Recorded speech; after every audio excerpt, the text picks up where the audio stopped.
Very good morning to all of you. कैसे हैं आप सभी लोग? उम्मीद करता हूं आप सभी बहुत अच्छे होंगे। 26 मई 2020 के हम लोग इंपॉर्टेंट करंट अफेयर जानने वाले हैं इस वीडियो लेक्चर सीरीज के अंदर। तो चलिए शुरू करते हैं। अगर आपको इस वीडियो लेक्चर सीरीज का पीडीएफ फाइल चाहिए तो आप मेरे टेलीग्राम चैनल को ज्वाइन कीजिएगा, लिंक डिस्क्रिप्शन में दे रखा है।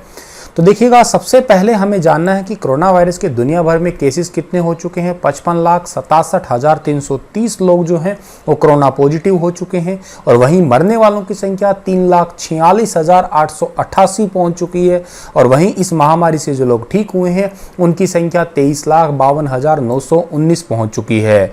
1 नंबर पे अमेरिका है, 2 नंबर पे ब्राजील है, 3 नंबर पे रशिया है, 4 पे स्पेन है और 5 नंबर पे यूके है। और टॉप 10 के अंदर हम लोग जो है आ चुके हैं। 10वें नंबर पे हमारा स्थान है इंडिया का।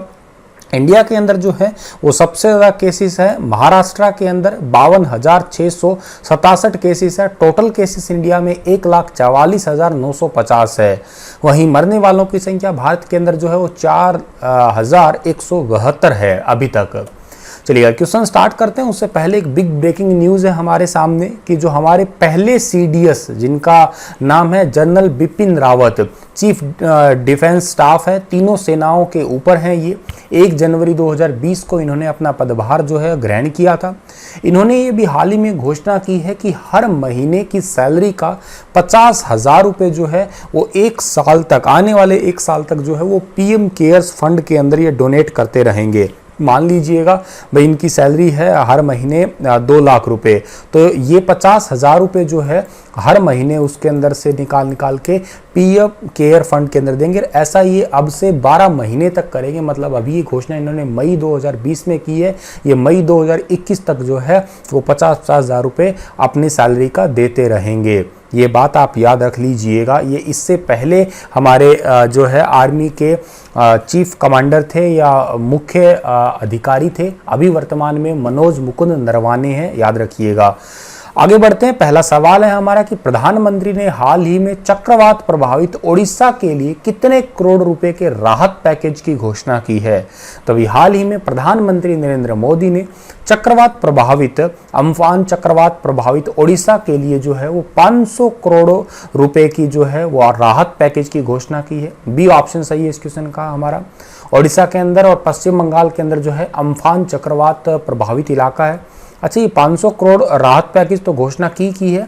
इसके साथ ही अम्फान चक्रवात के मृतक जो भी मरे हैं उनके घर वालों को 2-2 लाख रुपए की आर्थिक सहायता और जो व्यक्ति घायल हुए हैं उनको 50,000 रुपये जो है वो आर्थिक सहायता देने का ऐलान किया है।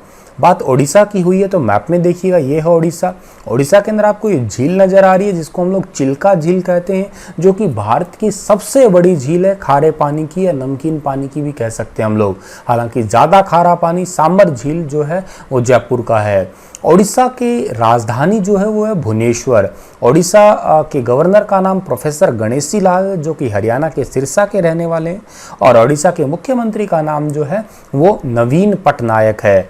थोड़ा टाइम पहले क्वेश्चन आया था कि अम्मा घरे एलईडी योजना किस राज्य ने शुरू की थी। तो अम्मा घरे एलईडी योजना ओडिशा ने ही शुरू की थी। इसका मतलब ये है कि ओडिशा के हर घर के अंदर जो है एलईडी प्रोवाइड करवाना। तो ये बात आप जरूर याद रख लीजिएगा।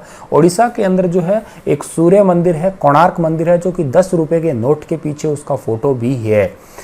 आगे बढ़ते हैं हम लोग। तो अगला सवाल कुछ इसी से ही संबंधित है कि चक्रवात प्रभावित बंगाल के लिए प्रधानमंत्री मोदी ने कितना करोड़ रुपए का राहत पैकेज दिया है। तो बंगाल के लिए दिया है 1,000 करोड़ का। तो दोनों क्वेश्चन आपको अच्छे से याद रखने हैं। जो ओडिशा है उसके लिए 500 करोड़ और बंगाल के लिए 1,000 करोड़ जो है इसकी आर्थिक घोषणा की है। और वही घोषणा है मरने वाले परिवार को 2-2 लाख रुपए और घायल हुआ है उनको 50,000 रुपये। पश्चिम बंगाल में जो अम्फान तूफान है ये 160 से 180 किलोमीटर प्रति घंटे की रफ्तार से जो है इसने एंट्री की थी। बात पश्चिम बंगाल की हुई है तो मैप में देखिएगा, ये है पश्चिम बंगाल। भारत में सर्वाधिक चावल जो है वो पश्चिम बंगाल में होते हैं। जूट सबसे ज़्यादा जो है वो पश्चिम बंगाल में ही होता है, ये भी आपको याद रखना है। जूट को सुनहरा रेशा यानी कि गोल्डन फाइबर की फसल का नाम हम लोग पुकारा करते हैं। पश्चिम बंगाल में प्री मानसून की बारिश को हम लोग काल बैसाखी कहते हैं, क्योंकि बैसाख के महीने में वो बारिश होती है। काल मतलब ये उस टाइम पे फसलें पकी होती है तो फसलों को तबाह कर देती है, इसी वजह से। अच्छा, पश्चिम बंगाल का जो एक दुख है, उस नदी का नाम क्या है? दामोदर नदी पश्चिम बंगाल का दुख है। हालांकि वर्तमान में दामोदर नदी पश्चिम बंगाल की जीवन रेखा भी बन चुकी है, क्योंकि पहले उसके अंदर जो है असमय बाढ़ आ जाती थी, लेकिन अब उस पर पहली पंचवर्षीय योजना के बाद ही डीवीसी यानी कि दामोदर वैली कॉर्पोरेशन बना दिया, तो अब वो पाकिस्तान जो पश्चिम बंगाल है इसकी जीवन रेखा भी बन चुकी है ये, ठीक है। अच्छा, बात की जाए पश्चिम बंगाल की पॉपुलेशन की तो वो है 9.03 करोड़, और पश्चिम बंगाल का एरिया कितना है? 88,752 वर्ग किलोमीटर। गवर्नर का नाम जगदीप धनखड़ है। राजधानी कोलकाता है। अच्छा, कोलकाता हुगली नदी के किनारे पड़ता है, ये भी आप याद रख लीजिएगा। और मुख्यमंत्री का नाम है ममता बनर्जी, ठीक है जी। तो आगे बढ़ते हैं हम लोग। अच्छा, एक सवाल और भी इंपॉर्टेंट है पश्चिम बंगाल का, वो क्या है कि पश्चिम बंगाल में सुंदरवन डेल्टा है, जो कि दुनिया का सबसे बड़ा डेल्टा है, ये याद रखिएगा। अच्छा, आप मुझे कमेंट सेक्शन में लिख के बताइएगा उनका नाम सुंदरवन क्यों पड़ा है और उन वनों की खास बात क्या है, ठीक है। आगे बढ़ते हैं हम लोग। तो भारत के लीजेंड हॉकी खिलाड़ी और कितने बार के ओलंपिक स्वर्ण पदक विजेता बलबीर सिंह सीनियर का लंबी बीमारी के बाद 25 मई 2020 को निधन हो गया है। तो ये जो है वो तीन बार विजेता रह चुके हैं, ओलंपिक स्वर्ण पदक विजेता रह चुके हैं। इनका 25 मई 2020 को जो है वो निधन हो गया है। ये हैं बलबीर सिंह सीनियर, जिनका अभी निधन हो गया है हाल ही में। इन्होंने लंदन 1948, हेलसिंकी 1952 और मेलबर्न 1956 के अंदर जो है गोल्ड मेडल जीते थे। भारतीय टीम का ये हिस्सा थे।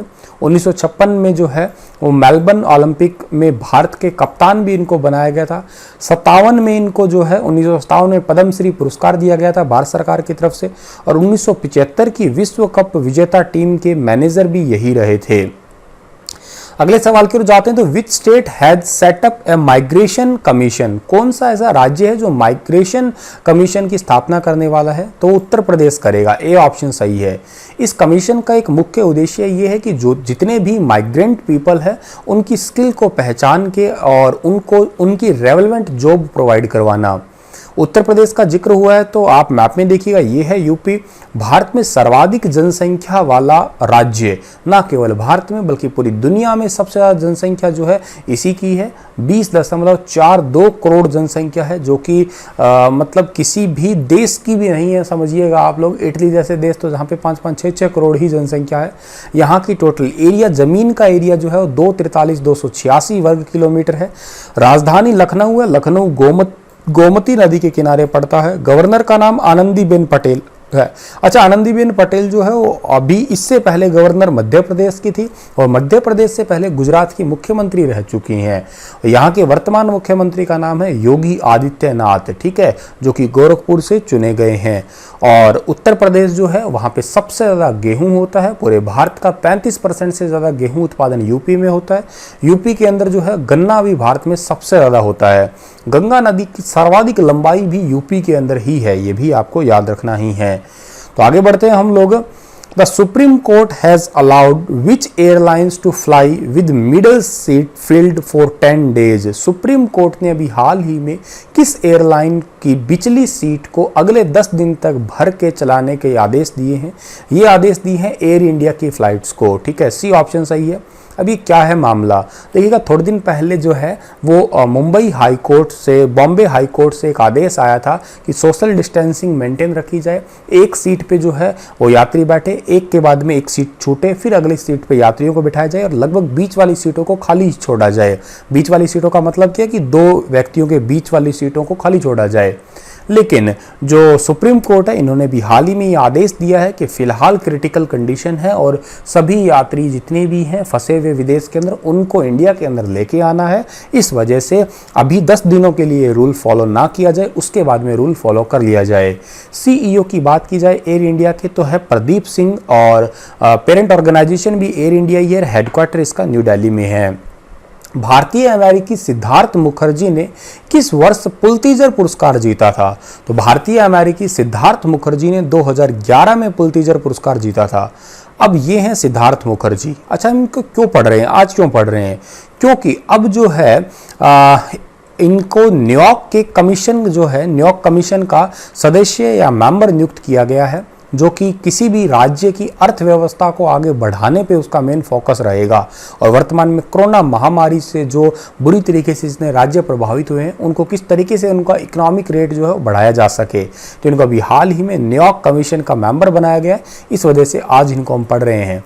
2011 में इनको the emperor of all melodies जो है, इसकी बायोग्राफी ऑफ कैंसर, इसके लिए इनको पुलित्जर पुरस्कार दिया गया था। ठीक है, इनके अलावा सतीश त्रिपाठी भी हैं, एक भारतीय मूल के, उनको भी इस कमीशन के सदस्य के रूप में जो है वो नियुक्त किया गया है।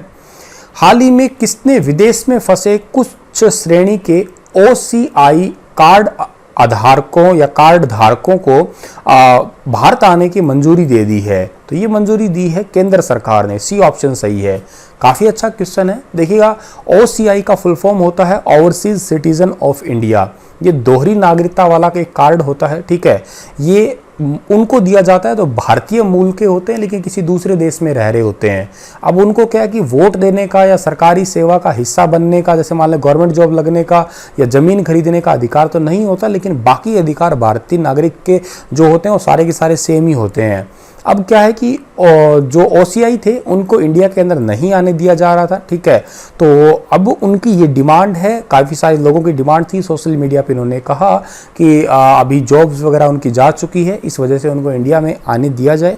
तो इस पे मद्देनज़र रखते हुए भारतीय गवर्नमेंट ने जो है उनको अप्रूवल दे दी है, अब वो इंडिया में आ सकते हैं। निम्न में से किस देश ने वर्ष 2020 के लिए रक्षा बजट बढ़ाकर 13.5 लाख करोड़ रुपए कर दिया है? तो रक्षा बजट जो है वो चीन ने बढ़ा दिया है अपना। सी ऑप्शन सही है इस क्वेश्चन का हमारा। चीन की राजधानी की बात की जाए तो बीजिंग है, जहाँ पे दुनिया में सबसे पहली बार 5G इंटरनेट आया था। देश कौन सा है? साउथ कोरिया है। प्रेसिडेंट का नाम शी जिनपिंग है। एरिया की बात की जाए तो 9.597 मिलियन वर्ग किलोमीटर है। जनसंख्या दुनिया में सबसे ज़्यादा है, 139.27 करोड़ है।